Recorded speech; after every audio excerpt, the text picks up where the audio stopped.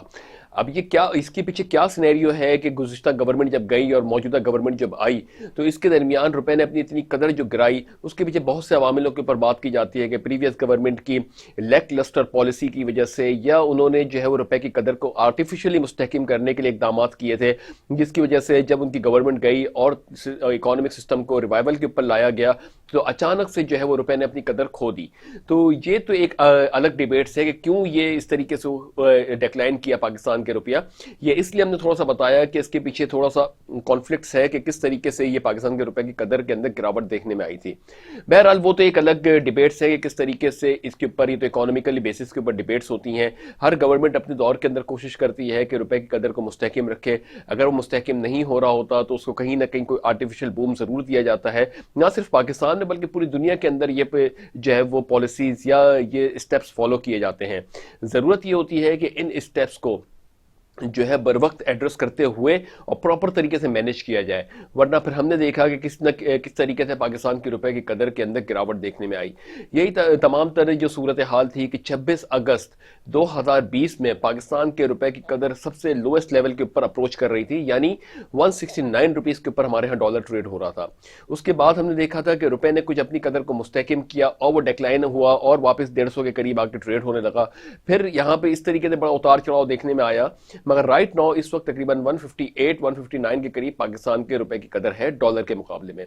تو یہ جو صورتحال ہے اس کے اوپر وزیر اعظم عمران خان صاحب کی بھی نظر ہے۔ ان کا ماننا یہ ہے کہ اگر ان چیزوں کو ہم نے بیلنس نہیں کیا اور روپے کی قدر کو مستحکم نہیں کیا، جس کی بنیادی وجہ مستحکم کرنے کی ہم کو جو قرضے ہیں ان کی ایک تو واپسی کرنا ہے، نئے قرضوں کے اوپر نہیں جانا ہے، جو بھی اس کے اوپر سیٹلمنٹ ہوتی ہے اس کو سیٹلمنٹ کر کے پاکستان کو آگے بڑھنا ہے، مگر اس کے لیے ضروری امر یہ ہوگا کہ پاکستان کے پاس ایکسپورٹ اورینٹڈ سیکٹرز ہو، اور پاکستان ان سے جب ایکسپورٹ کرے تو پاکستان کو ایک کثیر تعداد میں ڈالر ریسیو ہو یا ڈالر انفلو ہو، جس کی وجہ سے اگر امپورٹس کی وجہ سے ڈالر تھوڑا سا ڈسٹرب بھی ہوتا ہے تو پاکستان کے روپے کی قدر پہ زیادہ اثر نہ پڑے۔ اور ہم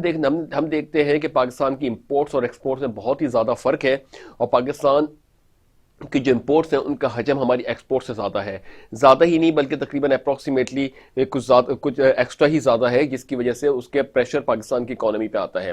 کووڈ کے بعد جب یہ امپورٹس کا حجم تھوڑا سا ڈیکلائن ہوا تھا، اس کے بعد ہم نے دیکھا تھا کہ پاکستان کے اندر ایکسپورٹ اور امپورٹ کے درمیان جو گیپ تھا وہ شرنک ہونا شروع ہو گیا تھا، اور بیرون ملک مقیم پاکستانیوں کی جانب سے بھیجی جانے والی ترسیلات زر نے پاکستان کے اس گیپ کو جو کور کیا تھا۔ یہی وجہ ہے کہ کرنٹ اکاؤنٹ پاکستان کا سرپلس میں آ گیا تھا۔ اب جس طریقے سے عالمی معیشتوں کے اندر کام ہونا شروع ہو رہا ہے، عالمی معیشت اوپن ہونا شروع ہو رہی ہیں، تو امید یہ کی جا رہی ہے کہ پھر یہ جو ہمارے امپورٹس کا حجم ہے وہ دوبارہ آگے بڑھے گا۔ اس کے لیے حکمت عملی تیار کرنی ہے۔ وزیر اعظم عمران خان صاحب نے جو کوششیں کی ہیں کہ روشن ڈیجیٹل اکاؤنٹس کے تحت بیرون ملک مقیم پاکستانیوں کو فیسیلیٹیٹ کیا جائے، ان کی ٹرانزیکشن کو سیکیور کیا جائے، تو اس کے مد میں ہم نے دیکھا تھا کہ 500 ملین US ڈالر کے قریب روشن ڈیجیٹل اکاؤنٹ کی ویلیو ہو گئی ہے۔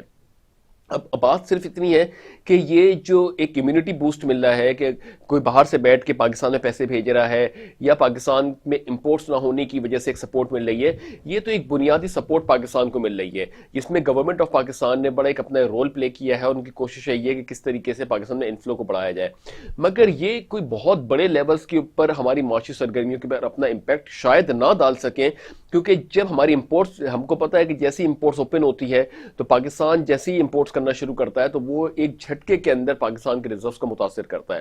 تو یہ ان تمام طرح جو سچویشن ہے، صورتحال ہے، اس پہ وزیر اعظم عمران خان صاحب کی نظر ہے کہ کس طریقے سے روپے کو مستحکم کرنا ہے، اور کس طریقے سے جو ہے معاشی سرگرمی کو بیلنس رکھنے کے لیے پاکستان کو ایکسپورٹ اورینٹڈ یونٹ بنانا ہے۔ تو یہ ایک سارا سینیریو ہم نے آپ سے ڈیفائن کیا کہ کس طریقے سے معاشی سرگرمی کا پہیہ اس وقت گھوم رہا ہے۔ آلدو پوری دنیا اس وقت بہت بری طریقے سے متاثر ہوئی تھی، وہیں پر پاکستان کی جو سب سے بڑی کامیابی یہی رہی، اللہ تعالیٰ کا فضل و کرم جو پاکستان پہ ہوا وہ یہ تھا کہ گزشتہ سال پاکستان کی GDP تقریباً 4% سے ڈیکلائن کی تھی۔ اب یہاں پہ بھی ایکسپیکٹ کیا جا رہا تھا کہ اس سال بھی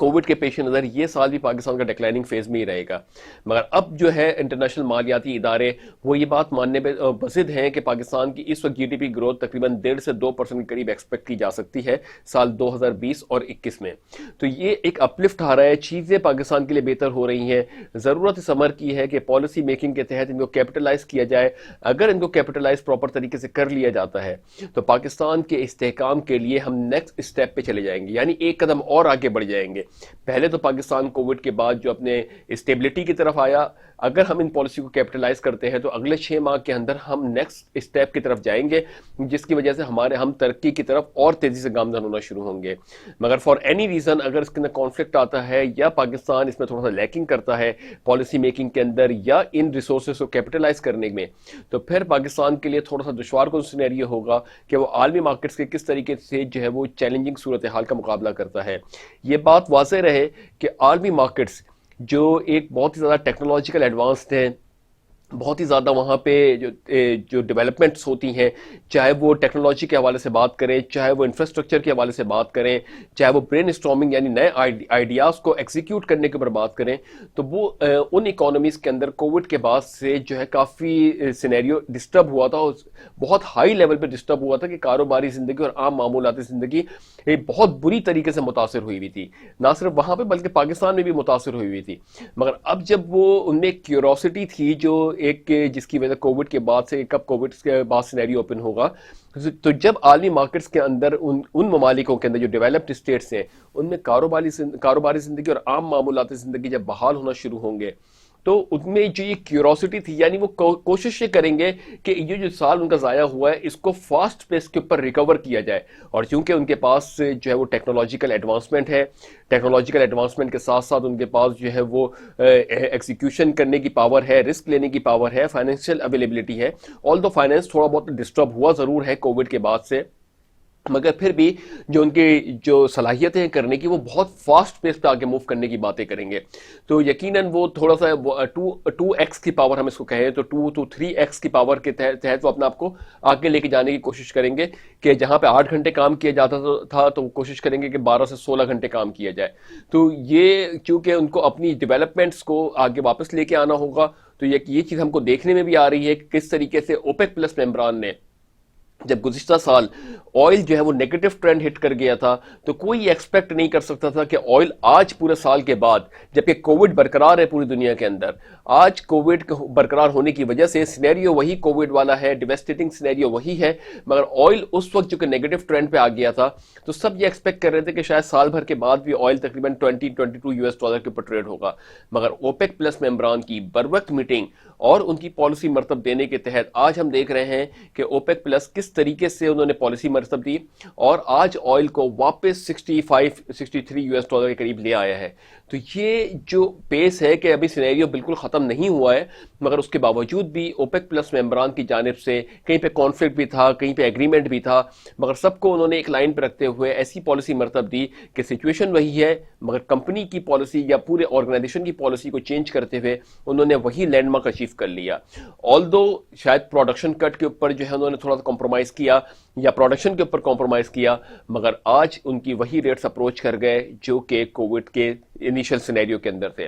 تو یہ پالیسی ہم نے دیکھی کہ کس طریقے سے ابھی پوری طریقے سے دنیا باہر نہیں نکلی ہے اور کس طریقے سے ایک ادارہ جو ہے اس نے اپنے ریٹس کو اچیو کر لیا ہے، واٹ ایور کوئی بھی ریزن ہو کہ انہوں نے پروڈکشن کٹ کی تھی یا انہوں نے جو ہے وہ اپنی ریفائنریز کو شٹ آف کیا تھا، مگر وہ اپنے ریٹس کو اچیو کر گئے ہیں، اور یہ کہا جا رہا ہے کہ آنے والے دنوں کے اندر جو ہے وہ جو پروڈکشن کٹ ہے اس کو ایز کر دیا جائے گا، یعنی پروڈکشن لائن بڑھا دی جائے گی۔ انہی تمام نیوزز کے اوپر ہم ڈسکس کریں گے اور ہم آپ سے دوبارہ ملاقات کرتے ہیں ایک بریک کے بعد۔